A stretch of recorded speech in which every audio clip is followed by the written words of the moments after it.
All right, the plumbing for this bathroom in the laundry room is routed out the sidewall and connects into the downspout drain. And I'll show you that. I'll run some more.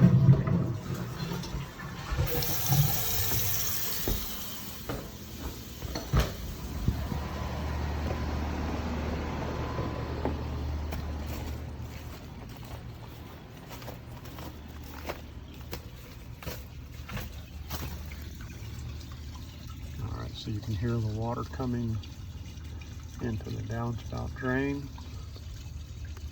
And then this drain is going to be broken underground. And I will show you that in the basement. The water is running through the foundation into the basement.